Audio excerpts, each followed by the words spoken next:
October 22 is a very significant day in the history of our beginnings. This is the Intermission episode of the Adventist History Podcast.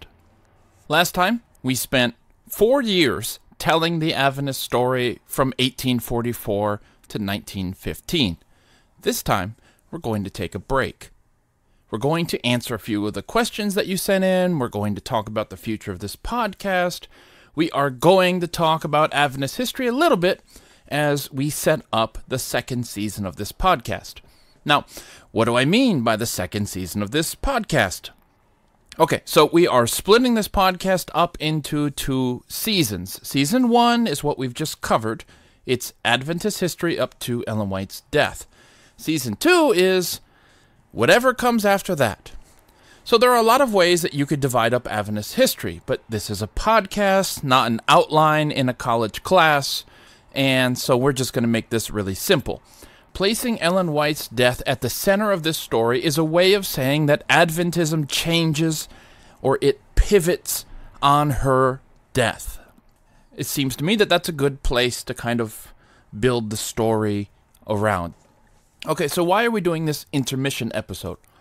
I know, waiting a month for each episode is a long time, and you waited a month only for us to not continue the story in this episode. That's a fair concern, but please just hang in there. I've been doing this nonstop, month after month, for over 4 years.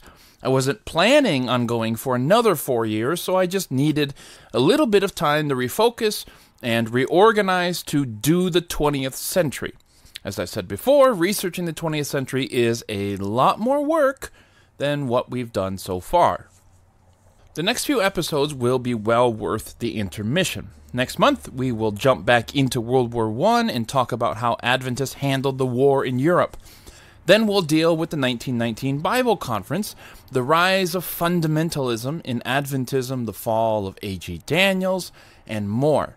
We're going to get back to doing interviews with Adventist scholars. We will have more color-line episodes. I've been warning you guys about this for several episodes already, but what you're about to see in Season 2 is the shaping of modern Adventism, or at least more shaping of modern Adventism. Not in the structure of the church. That's what we've seen so far, how the church structure that we have today came into being really in the early 20th century. But what we're going to deal with in the next few episodes is the shaping of modern Adventist debates, like those over evolution, or how we should relate to other denominations, or female pastors, or conspiracy theories, or music. These all begin to really emerge and take shape in the years just after Ellen White's death. Now that means we're going to get into some controversial subjects, which I do not enjoy, at least not in this podcast. However, I do think if we have a good sense of the history that underlies our conversations about these issues, it might help us to have more fruitful conversations when we talk about it.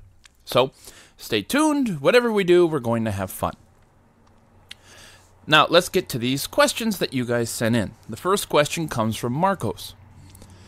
He writes, in your last episode, you shared a story of how Ellen White recommended something to the GC president. He thought it was a bad idea, and she changed her mind about her recommendation.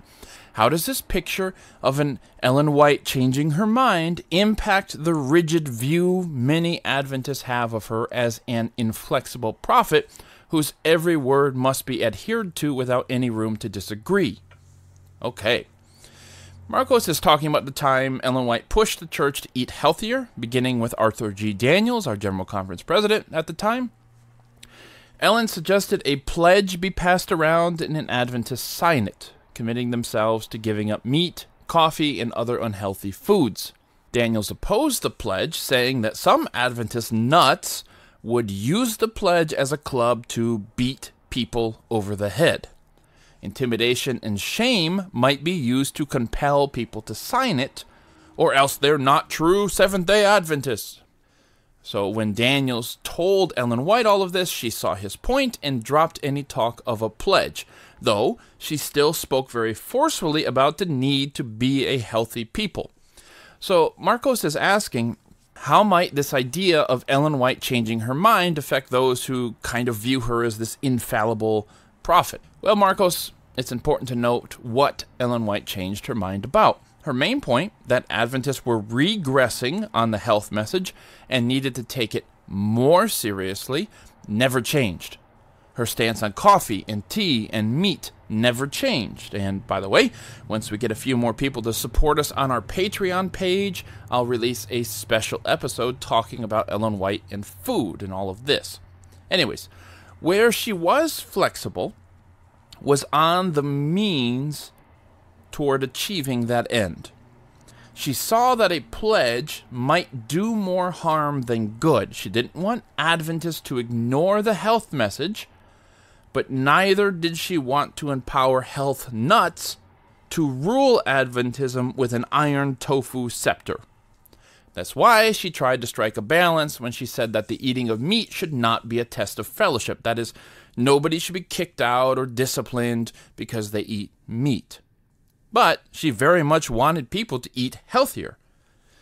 Anyways, to sum all this up, Ellen White was pretty consistent on the principle. We need to be healthier. But she was sensible and flexible in how to achieve those principles and how to live those principles out. So, thank you for your question, Marcos. The second question is from Peter. How did the SDA Reform Church begin? I'm going to take the easy way out on this one and say, listen to the next episode. For those of you who don't know, the Seventh-day Adventist Reform movement is a church or community or whatever you want to call them that broke off from the main body of Seventh-day Adventists in World War I. Today they have about 40,000 members and are far more conservative than Adventists are in general. I have a good friend who grew up in the Reformed Church. He also is the great-great-great-grandson, I think, of General Conference President O.A. Olson. I'm not sure if there's enough greats in there or whatever, but you get the idea. So maybe I should interview him about it. Anyways, yeah, sorry for the short answer. Sorry for kicking the can down the road, but at least the can didn't go very far down the road. Stay tuned, my man. We'll talk about it next time. Thanks. Third question is from Mike. Did the Adventists of Ellen White's time sincerely think they were the last generation? Any idea if she had anything to say about the commencement of World War I? Well, Mike, yes. Adventists did believe they were the last generation. There were 4 major crises which activated their spider senses that Jesus' return was imminent. First, you have the Millerite movement, of course. Jesus was supposed to come in 1844. Next, the Civil War. There was some interpretation of this war as perhaps the beginning of the end as well. J.N. Andrews had seen America as a beast in Revelation, precisely because of slavery. So, in his view, America plays a role in the end times, and this quickly became an official Adventist view. And so the Civil War was seen as arguably America's greatest crisis up until that time. So it very well may have apocalyptic significance. So there was that feeling as well about the Civil War. Third, you had 1888 and the Sunday laws. Ellen White even made the remark that Jesus could have come back around this time. It seems like America would pass a national Sunday law and begin persecuting Adventists. I mean, they were persecuting Adventists with local laws, and it seemed inevitable at the moment that there would be a national law and exponentially increase that persecution, leading us into the end times. Let's see. Fourth, finally, you have the so-called Eastern question of World War I. We talked about that a few episodes ago. Turkey was also seen as an end-time player, and they thought this war to end all wars would allow Turkey to play her role in prophecy, in invading Jerusalem and establishing her dominance there, which of course didn't happen. But all of these crises, I guess, increased the sense of urgency that Jesus was, in fact, coming soon. His return was imminent. Now, it should be said that with the exception of 1844, there was no predicting Jesus' return. There was no, he's going to come on this date at this time. Okay? These crises were interpreted as potential or actual signs of the end. And we can also use the word generation, as in they believe they're the final generation. We can use that word loosely here. Because Jesus can come pretty much whenever he pleases, there's a sense that every generation after 1844 is the final generation. The goal, after all, is to always be ready and always be looking for signs to be fulfilled. But, yes, through most of her life, Ellen White expected to see Jesus within her lifetime. She would probably tell us that we should expect to see Jesus in our lifetime as well. As for whether Ellen White had anything to say about World War I, the commencement of World War I, we covered that in episode 50, in our last episode. She had remarkably very little to say about the war, as she wasn't in the greatest of health. However, if you're trying to get at Adventists and military service, I would say that the principles she laid down during the Civil War would still apply. Now, she did have a vision in the 1890s where she saw thousands of ships hurled to the depths of the sea, and that human lives will be sacrificed by the millions. Okay, so those are things that she did see, and traditionally we've understood her to be talking about World War I in that vision, because human lives being sacrificed by the millions is not something that we had really seen on the historical stage up until this point. So, anyways, I guess maybe the short answer to your question is a no. She didn't really have anything to say about the commencement of World War I, and I would put a little asterisk next to that, especially if you interpret that 1890 prophecy to be referring to World War I. You could say that maybe she did see it, if that's how you want to apply that prophecy, but she didn't have special wisdom about that war, if that's what you're looking for. So, anyways, thanks for your question. Final question is from Dave, who's asking about what Ellen White thought about Christmas. Ah, yes. Our favorite time of the year.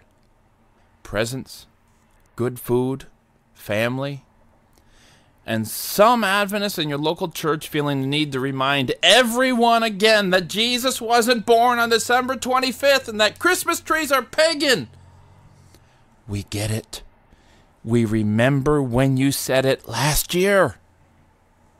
Anyways, Ellen White was one of those people who also reminded everybody that Jesus wasn't born on December 25th. We don't know when Jesus was born exactly.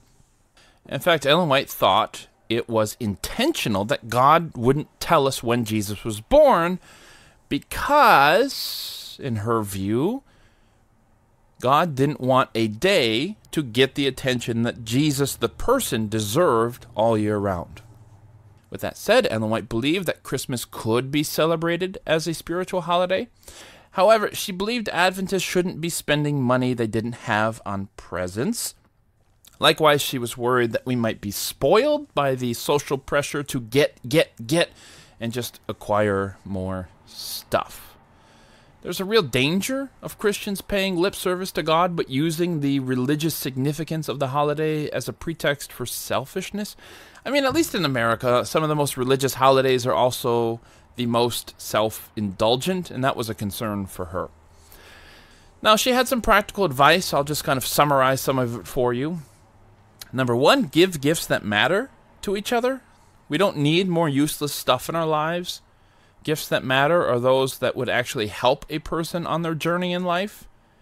Now, that doesn't have to be a spiritual gift, but yes, especially a spiritual gift, a book or something like that. She was not a fan of spending money on gag gifts or superficial gifts.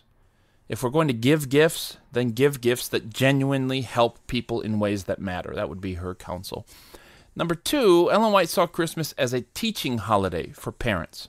Don't just get your kids stuff. Use this as an opportunity to teach them valuable life principles. So, don't just lead them on in expecting to receive stuff, and getting them, how kids are. They get with their friends, and what did you get? What did I get? Blah, blah, blah. She wants parents to kind of rescue their kids from that mindset and to teach them that it is more blessed to give than to receive. So, for instance, she challenges parents to ask their kids, what kind of gift do you want to give to Jesus this Christmas season? Okay, and that might be, I don't know, $5 toward helping somebody in some foreign country. Okay, that in that sense, we give a gift to Jesus. But to kind of keep their attention on Christmas is about the gift that Jesus gave us. It's not about the gifts we give each other. Okay, so she saw Christmas as a teaching moment. Number 3, Ellen White urged Adventists to remember the poor during Christmas and New Year's. It shouldn't just be about middle class or upper class people getting more stuff. We should look to bless those who don't have. And she's not talking about pitching your spare change to a homeless man. In some cases, she's talking about Christmas being a season where the whole church comes together to bless a certain project or to bless the poor in a local community, which is pretty cool. Number 4, last thing, as far as Ellen White's practical Christmas advice goes, is we should control Christmas and not be controlled by Christmas. That's maybe my clumsy way of putting this, okay? There is an immense amount of social pressure to go with the flow, to buy expensive presents for people you don't like, for your kids who will stop playing with them in 2 weeks, to bake cookies and decorate and buy cute clothes, to be this perfect Christmas parent, to send out 800 cards to people you don't usually talk to. Okay, and you know how some of those Christmas letters are? They're like a humble brag. It's like, oh, the Lord has been so good to us this year. He hath enabled me to get mine Mercedes. And then we went on vacation to Hawaii. And then like $7 million just appeared in my front yard. You know how some of those Christmas letters are? Where it's like a humble brag about all the great things that happened. I mean, in my life, I've just never gotten a Christmas letter saying like, my year stunk. I've never gotten one of those. You know, I fought with my wife like 3 months out of the last 12 months. You know, having problems with my kids. You don't get Christmas letters like that. I'm not saying you should, but, you know, I think her advice would be to be careful getting sucked into these routines, these rituals, these traditions, which end up being about indulging, which end up being about glorifying myself or my family and taking these absolutely perfect photos and, you know, all of that kind of stuff. Basically, Ellen White wanted Adventists to break out of that mold. The only real way to celebrate Jesus at Christmas is to stop doing all of the stuff that makes Christmas about us. Was one time she wrote, quote, "Yesterday was Christmas. Did you do as the wise men did by offering your gifts to Jesus? Or has the enemy changed the order of things and directed the worship to himself?" End quote. And I really like how she put that there. Has the enemy changed the order of things in your life? That's what she's asking. Okay? Now, someone asked Ellen White one time about a Christmas tree. They were worried that it would make them too worldly. Dun, dun, dun. Now, Ellen White responded that you can do it in a worldly way, or you can do it, get this, in an unworldly way. I'm not really sure how best to say that. Anyways, there's no sin in putting up a tree in your church or your home. Where Ellen White was worried was in the motivation for the tree. Are you doing it because maybe your neighborhood is super competitive about Christmas decorations and you want to be like them, you want to beat them, or you want to just be right up in there, you know, to going to the same extent they are so you don't look like you're left out? You know, in other words, she wants us to be mindful of why we do the things that we do. And I know that's no fun, but maybe it's important. The tree should have a purpose, and she recommended that offerings for special projects, for instance, be put on the tree. Now, that's how my church does it, not because of me. This is how my church does it long before I got here. So during the Advent season, when it comes time for tithes and offerings during worship, our people get, the deacons hand out little felt stars, I guess, that you can put your offering envelope in. It has a hook on it, and you just walk up front and you can put it on the tree. So this church that I'm at right now has been taking this advice from Ellen White, you know, very literally, and it's really cool. It's a nice change of pace. Okay, but Ellen White is concerned about our purpose in doing things. She does not care how some pagans celebrated December 25th, 2,000 years ago. Okay? She doesn't talk about a Christmas tree as a pagan symbol. She doesn't mess with that stuff. What she cares about is how we celebrate it right now. All right? So there you have it. Thanks for your questions, guys. Keep sending them in on Facebook or to Adventist History Podcast at gmail.com, and we might do another Q&A sometime. On to announcements before we close out this intermission episode. Okay, so we have a lot going on in the next few months that I am excited to talk to you about. We are going to get a new look in the new year, so starting January 1st, your episodes are going to have new artwork. We want to keep things fresh, and I don't want to be sued by the church for using our logo. Not that they would sue me, but let's just leave that one alone, shall we? On January 1st, we will also begin posting our episode audio on YouTube. People have been asking for this since not everyone is really into podcasting, or maybe they're in a situation where it's easier to plug in some headphones to your computer and listen to YouTube. So we're going to do that for you starting January 1st. It will take us a little bit of time to get all 50 episodes uploaded, but I hope to be done by the end of January. Let's see. In 2019, I hope to release the first Adventist History Podcast book, or bookcast? I don't know. I at least hope to be done writing it. So, yay, more research. What else? Our Patreon patrons. Thank you so much for your support. All of these changes are possible because of you.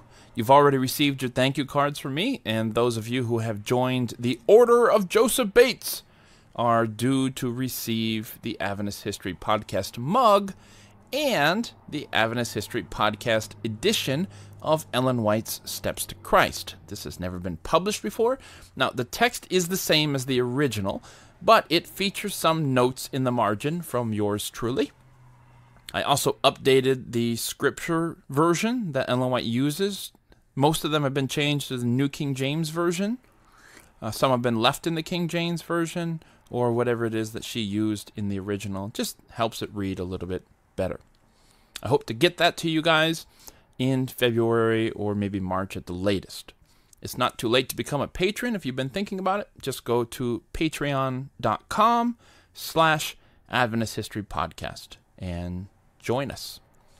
We've got a lot more cool stuff coming in 2019 because of our patrons. Our next episode will be recorded using some much better gear. And I'm planning on recording video versions of the Adventist History Podcast and putting them up on YouTube, so that's awesome. Also, I've talked with an artist about drawing us up some fresh new Ellen White drawings and Adventist Pioneer drawings and drawings of buildings and things like that, because I'm tired of seeing the same photos used over and over and over again. So maybe these drawings will be our book cover, or maybe we'll print a few and use them as rewards for our patrons.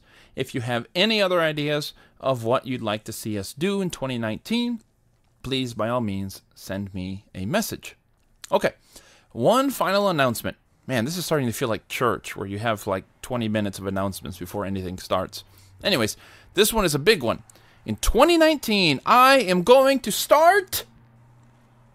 Wait for it. Keep waiting. I forgot what I was going to say. No, I'm going to start a new podcast. It'll have a limited run of about 12 episodes, and then it's done. It'll also be released monthly, but the good news about that is if you like it, then you're really getting 2 podcasts from me a month. So what is it about?